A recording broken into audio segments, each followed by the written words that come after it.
Viewers ज़रा तसव्वुर करें अगर आज दुबई, अबू धाबी या ओमान पाकिस्तान या भारत का हिस्सा होते, अगर बुर्ज खलीफा के नीचे पाकिस्तानी पासपोर्ट दिखाकर दाखिल हुआ जाता या यूएई की सड़कों पर उर्दू में पाकिस्तानी सरकार की तख्ती लगी होती। ये कोई ख्वाब नहीं, एक तारीखी हकीकत थी। ऐसी हकीकत जो सिर्फ एक खामोश कागज़, एक खुफिया दस्तखत और एक अंग्रेज़ी अफसर की कलम से मिट गई। आज जो खलीजी दुनिया हमें सोना लुटाती दिखती है, कभी खुद बरतानवी हिंदुस्तान की गोद में परवान चढ़ रही थी। दुबई, कुवैत, बहरीन सब कुछ बरे सगीर की सल्तनत के नक्शे का हिस्सा थे। तो फिर ऐसा क्या हुआ कि सब कुछ बदल गया? क्या आप जानते हैं कि ब्रिटिश इंडिया के वो इलाके कैसे आज अलहदा रियासतें बन गए हैं? आज के व्लॉग में हम वक्त की वो गर्द उठा रहे हैं जिसने दुनिया का जोग्राफिया बदल दिया है। आप देख रहे हैं 92 न्यूज़ डिजिटल और मैं हूं सबा चौधरी। व्यूअर्स, जब तेल से मालामाल दुबई, अबू धाबी और ओमान पाकिस्तान या इंडिया का हिस्सा बनते बनते रह गए, ये 1956 की सर्दियों की बात है, जब द टाइम्स के नुमाइंदे डेविड होल्डन बहरीन के जजीरे पर उतरे। उस वक्त इस जजीरे का इंतज़ाम बरतानिया के पास था। जोग्राफिया पढ़ाने से मुतल्लिक अपने मुख्तसर करियर के बाद होल्डन खित्ता अरब में अपनी तैनाती के मुंतज़िर थे, लेकिन उन्हें ये उम्मीद नहीं थी कि वो मलिका विक्टोरिया को मलिका हिंद बनाए जाने की याद में मुनक्किदा मकामी तकरीब में शिरकत करेंगे। वो खलीजी ममालिक में जहाँ भी गए उन्हें ब्रिटिश इंडिया के नुमायाँ आसार मिले, अब चाहे वो दुबई हो, अबू धाबी या ओमान। होल्डन ने लिखा कि बरतानवी राज की यहाँ एक गैर मरई सी हुक्मरानी नज़र आती है, एक अजीबो गरीब किस्म की हुक्मरानी जो ज़ुबान और मकान की कैद से आज़ाद लगती है। उन्होंने मज़ीद लिखा कि तमाम खादिम बेयरर कहलाते हैं, चाहे कपड़े धोने वाला धोबी हो या फिर पहरा देने वाला चौकीदार, और इतवार के दिन मेहमानों की कदीम मगर खुशगवार एंग्लो इंडियन रिवायात के मुताबिक खुशबूदार और अजीम शान सालन से ज़ियाफ़त होती है। ओमान के सुल्तान की ज़ुबान अरबी के मुकाबले में उर्दू में ज़्यादा रवां है, क्योंकि उन्होंने इंडियन रियासत राजस्थान से तालीम हासिल की है, जबकि करीबी रियासत कायती मौजूदा मशरकी यमन के सिपाही अब भी हैदराबाद की फ़ौजी वर्दियों में मार्च करते नज़र आते हैं, जो कि उस वक्त तक ख़त्म हो चुकी थी और रियासत इंडिया में ज़म कर ली गई थी। अदन के गवर्नर के अल्फाज में कहा जाए तो यहाँ आकर ऐसा तासुर मिलता था जैसे सारी घड़ियाँ 70 बरस पहले किसी मकाम पर रुक गई हों, राज अपने अरूज पर हो, मलिका विक्टोरिया तख्त पर बरजमान हो और कपलिंग खतरनाक सच्चाई बयान करने वाले शख्स तस्वुर किए जाते हैं। जनूबी अरब के साहली खित्ते का बजरिया हैदराबाद दिल्ली से इस कदर राब्ता नजर आता था। अगरचे आज ये तारीख काफ़ी हद तक फरामोश कर दी गई है, लेकिन 20वीं सदी के आगाज़ में तकरीबन 1/3 अरब जजीरा नुमा ब्रिटिश इंडियन एम्पायर का हिस्सा समझा जाता था। अदन से लेकर कुवैत तक अरब रियासतों का एक ऐसा हलाल था जो दिल्ली से इंडियन पॉलिटिकल सर्विस के तहत चलाया जाता था। हिंदुस्तानी सिपाहियों के जरिए अमन व अमान कायम रखा जाता था, जो बराह रास्त इंडिया के वायसराय को जवाबदेह था।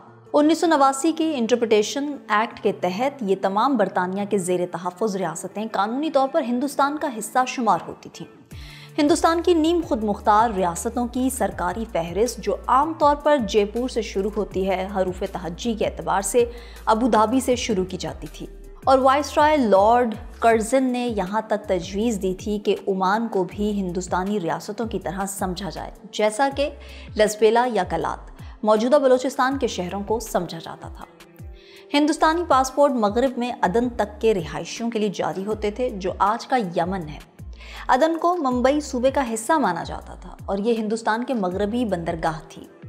1931 में महात्मा गांधी ने अपने दौरे अदन के दौरान कई अरब नौजवानों को खुद को इंडियन कौम परस्त कहते सुना और देखा था। ताहम उस वक्त भी ना तो बरतानवी अवाम और ना ही इंडियन अवाम में बहुत से लोग ताजे बरतानिया के खित्ता अरब के इस फैलाव से वाकिफ थे।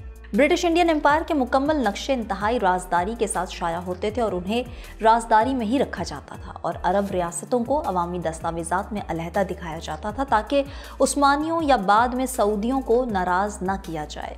बात कुछ ऐसी ही थी जैसा कि रॉयल एशियाटिक सोसाइटी के एक लेक्चरर ने मजाक में कहा था कि जैसे एक हासिद शेख अपनी पसंदीदा बीवी को पर्दे में रखता है, ऐसे ही बरतानवी हुक्काम अरब रियासतों को इतने दबीज़ पर्दों में छुपाते कि मुखालिफ प्रोपेगेंडा निगार अगर ये समझें कि वहाँ कुछ हौलनाक हो रहा है तो उन्हें मुआफ़ किया जा सके।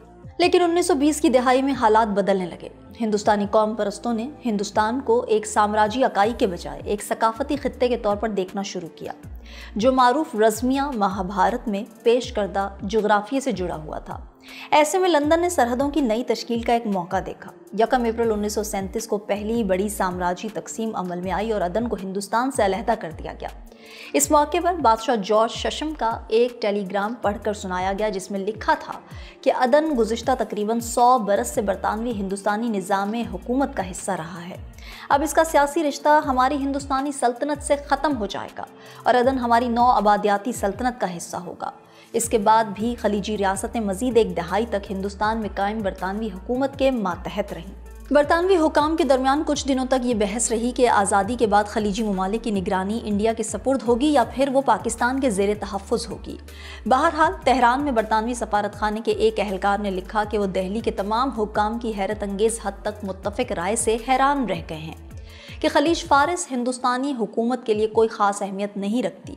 बहरहाल खलीज के मकामी बरतानवी अफसर विलियम हे ने कहा है कि ये बिल्कुल नामुनासिब होता अगर खलीजी अरबों के मामलात की जिम्मेदारी हिंदुस्तानियों या पाकिस्तानियों को सौंपी जाती। दुबई से कोयत तक की रियासतों की हिंदुस्तान से अलहदगी इससे पहले कि हिंदुस्तान की तकसीम होती और इंडिया और पाकिस्तान को आज़ादी मिलती, दुबई से लेकर कोयत तक की खलीजी रियासतों को बिलाखिर 1 अप्रैल 1947 को हिंदुस्तान से अलहदा कर दिया गया। चंद माह बाद जब इंडियन और पाकिस्तानी हुकाम नई रियासतों में सैकड़ों नवाबों की रियासतों को ज़म करने में मसरूफ़ थे, तो खलीज की अरब रियासतें इस फहरिस्त से गायब थीं।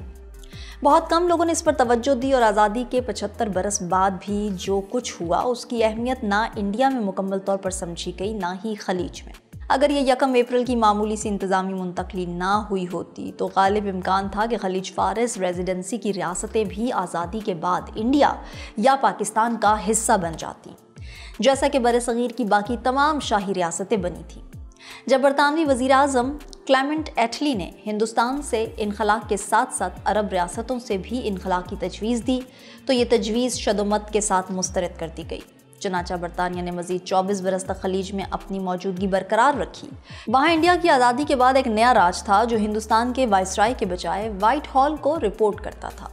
खलीजी ममालिक के स्कॉलर पॉल रिच के मुताबिक ये ब्रिटिश इंडियन एम्पायर की आखिरी पनाहगाह थी, जैसे गोवा पुर्तगाली हिंदुस्तान की आखिरी निशानी थी या फ्रांसीसी हिंदुस्तान की। इस खत्ते की सरकारी करेंसी अब भी इंडियन रुपया थी और आसान नकलो हमल का जरिया अब भी बिजनेस इंडिया लाइन समुद्री जहाज रानी की कंपनी थी। और खलीज की 30 अरब रियासतें अब भी उन ब्रिटिश रेजिडेंट्स के जरिए चलाई जाती थी जिन्होंने अपने करियर इंडियन पॉलिटिकल सर्विस में बनाए थे। बरतानिया की खित्ते से रुखसती कब और कैसे हुई? बरतानिया ने बिलाखिर 1971 में उस वक्त खलीज से रुखसती ली जब उसने स्विस के मशरिक में अपनी 9 आबादियाती जिम्मेदारियों को छोड़ने का फैसला किया। जैसा कि जुलाई में डेविड होल्डन ने लिखा कि ईस्ट इंडिया कंपनी के अरूज के बाद पहली मर्तबा खलीज के गिर्द तमाम खित्ते आज़ादी से अपना रास्ता खुद चुन सकेंगे। ना तो उन्हें बरतानवी मुदाखलत का ख़तरा होगा और ना ही उन्हें बरतानवी तहफ़्फ़ुज़ हासिल होगा। ताज बरतानिया की ये आखिरी बाक़ियात अब कुछ अरसे से एक नुमाया और किसी हद तक दिलकश तारीखी बाक़ियात बन चुकी थी, लेकिन उनका वक्त ख़त्म हो चुका था। बरतानवी साम्राज्य के खात्मे के बाद जितने भी कौमी बयानिए सामने आए उनमें सबसे नुमाया खलीजी रियासतों का कामयाबी के साथ ब्रिटिश इंडिया से अपने रिश्ते मिटाने का बयानिया था। बहरीन से दुबई तक बरतानिया के साथ ताल्लुकात तो याद रखे गए, लेकिन दिल्ली से हुकूमत का तसव्वुर बिल्कुल फरामोश कर दिया गया। कदीम खुदमुख्तारी का फसाना इन बादशाहतों को जिंदा रखने के लिए अहम है, ताहम निजी याददाश्तें बाकी हैं। बतौर ख़ास वो नाकाबिले तसव्वुर तबकाती उलटफेर जो खलीज ने देखी। 2009 में स्कॉलर पॉल रिच ने एक बूढ़े कतरी बाशिंदे का बयान रिकॉर्ड किया कि उसको आज भी इस बात पर गुस्सा आ जाता था जब उसे बरतानिया के एक इंडियन मुलाजिम ने माल्टे चोरी करने पर मारा था।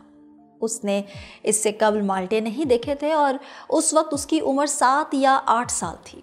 कतरी बुजुर्ग ने कहा, मेरे बचपन में हिंदुस्तानी लोग मरात याफ्ता लोग थे और मुझे बेहद खुशी है कि अब हालात पलट चुके हैं और अब वो खलीज में नौकर बनकर आते हैं। दुबई जो कभी बरतानवी हिंद की एक मामूली चौकी था और जिसे तोपों की सलामी भी नसीब न थी, वो आज नए मशरिक़ वुस्ता का चमकता हुआ मरकज़ है। आज लाखों इंडियन और पाकिस्तानी शहरी वहाँ मुकीम हैं, लेकिन उनमें से बहुत कम लोग ये जानते हैं कि एक ऐसा दौर भी था जब इंडिया या पाकिस्तान खलीज के तेल से माला माल इलाकों के मालिक बन सकते थे, जैसे वो जयपुर, हैदराबाद, बहावलपुर के बने थे। یہ سب ایک خاموش بیوروکریٹک فیصلہ تھا جو برطانوی سامراج کے زوال کے وقت کیا گیا، اور اس نے انڈیا اور پاکستان سے اس علاقے کے تعلق کو کاٹ دیا۔ آج صرف اس کی بازگشت باقی ہے۔ ویورز، ایک فیصلہ، ایک تاریخ، ایک چپ چاپ تحریر اور برصغیر خلیج کے انمول موتیوں سے ہمیشہ کے لیے محروم ہو گیا۔ آج دبئی ہے تو چمک کا نشان، اور ہم صرف مزدور، صرف ماضی کے وارث جو اپنی ہی تاریخ سے انجان ہیں۔ خلیج کے شیش محل آج جس تیل کی دولت پر کھڑے ہیں، کبھی وہ تیل انڈیا یا پاکستان کا مقدر بن سکتا تھا، لیکن وہ مقدر وائسرائے کے ایک فیصلے نے ہم سے چھین لیا۔ آج دبئی میں لاکھوں بھارتی اور پاکستانی بستے ہیں، مگر ان میں سے شاید چند ہی جانتے ہوں کہ ان کا ماضی اس زمین پر ایک حکومت تھا، نوکری نہیں۔ یہ ولاگ صرف ایک تاریخ کی کہانی نہیں، یہ اس شناخت کا نوحہ ہے جو ہم نے خود بھلا دی۔ تو ویورز، آپ کو دبئی، ابوظہبی اور عمان کے تاریخی پس منظر کے بارے میں جان کر کیسا لگا؟ کامنٹ سیکشن میں ضرور اپنی رائے سے آگاہ کیجیے گا۔ فی الوقت مجھے دیں اجازت، اللہ حافظ۔